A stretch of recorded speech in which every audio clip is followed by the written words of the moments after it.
Jeanie, with obviously LeBron, his basketball abilities speak for themselves, and those are all in the record books too. But is there anything that you've gotten to know as your relationship with him has grown over the last few years that maybe surprised you about who he is as a man and a person? I didn't know him until he became a Laker, and I am just really proud of him for speaking his mind and, standing up for what he believes in. But what really touched me was the first time I had dinner with him in his first season. He talked to me. He said, he knew obviously about the Lakers, growing up and everything. He said, but he did a real deep dive into what the Lakers were all about and how my dad built the team and built the business.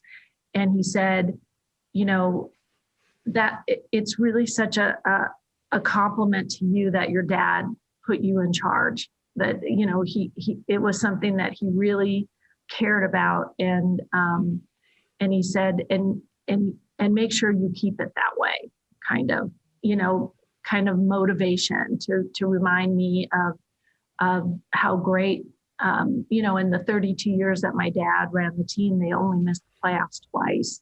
And here we were going on 5-6 years without being in the playoffs. Was really not the Laker basketball that Dr. Buss had,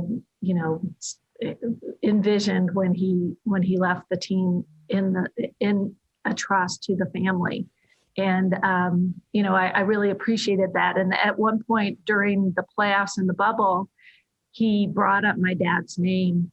And I was so taken off guard by that. And because they didn't really know each other. I think they met maybe once at an all-star game or something. And, the fact that he had my father on his mind during the playoffs really showed me that he had really become a Laker and really wanted to, what he said to me when after the championship and he gave me a hug, it was kind of like, we accomplished what we set out to do, and that was to win this championship.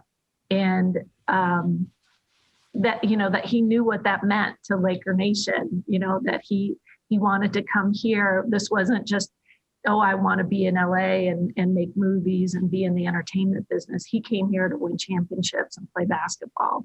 And so he's touched me in my heart, when it comes to the Lakers and all things that are important to me, like my father's legacy. Yeah.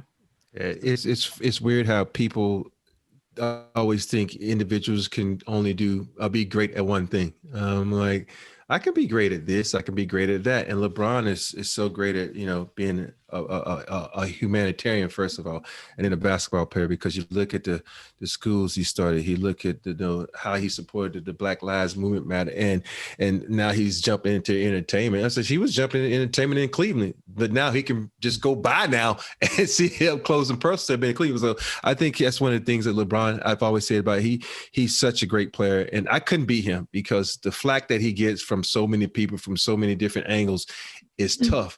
And you have to have thick skin. You got to be smart about it, because he always sits back and he analyzes before he speaks. And a lot of us speak off the cuff.